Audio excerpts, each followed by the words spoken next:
President Trump's former personal attorney and rat Michael Cohen and rat Michael Cohen and rat Michael Cohen. The largest owner of local stations in the country is Sinclair Broadcasting. A viral video of Sinclair news anchors has raised concerns about the way in which the company mixes news with partisan political opinion. William Brangham updates his story about the broadcast giant that originally ran last year. Night after night, the country's largest owner of local TV stations, the Sinclair Broadcast Group, reaches over a third of homes across the nation. Compromise plan for the controversial Kenesha Sin. Most of us think of local news as just that, local. Stations run local stories produced and reported by local people. But if recently you tuned in to, say, WVTV, which is Sinclair's station in Milwaukee, you saw this. Does the president have to repeat that fact day in and day out for us to believe it? That's Boris Epstein, former member of the Trump administration and now chief political analyst for Sinclair.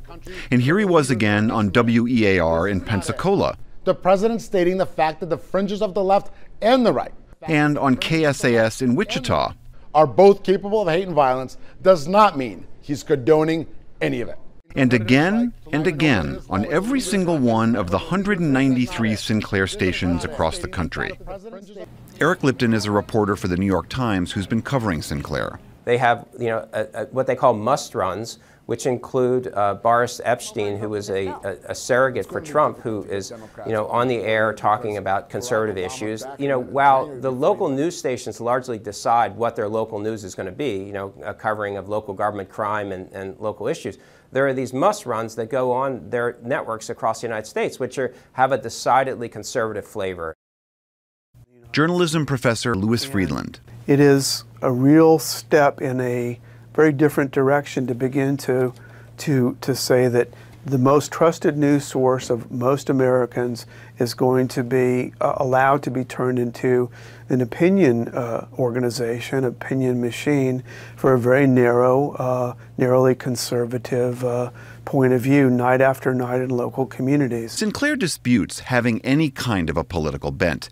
Its executives declined to talk with us on camera for this report. The sharing of biased and false news has become all too common on social media. The online site Deadspin created this compilation of dozens of Sinclair's local newscasters recording an identical promo accusing the national media of spreading fake news.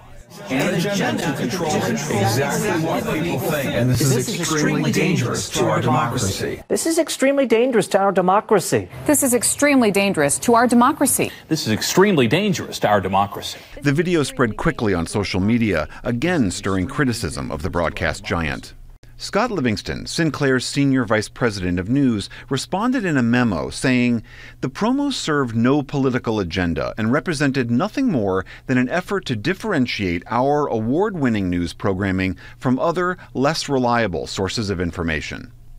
And today, President Trump defended Sinclair, tweeting, "Sinclair is far superior to CNN and even more fake NBC, which is a total joke."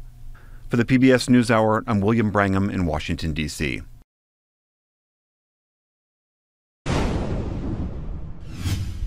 President Trump's former personal attorney and rat Michael Cohen and rat Michael Cohen and rat Michael Cohen and rat Michael Cohen.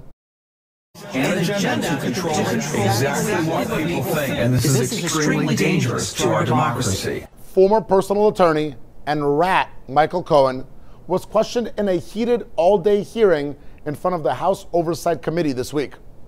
Despite Cohen's scathing opening remarks, there were three key takeaways from his hearing.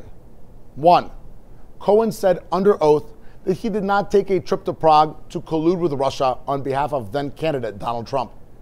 Cohen stated that he did not have any evidence whatsoever of any collusion between the Trump campaign and Russia. Two, Cohen said that he did not seek a position in the Trump administration. Many in the president's inner circle, as well as acquaintances of Cohen's, have taken to Twitter to deny that ridiculous claim. That may mean that Cohen perjured himself again in his congressional testimony. If so, Cohen could face additional jail time on top of the 3 years that he is due to start serving in May.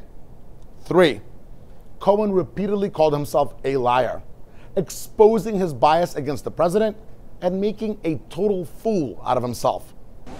Here's the bottom line.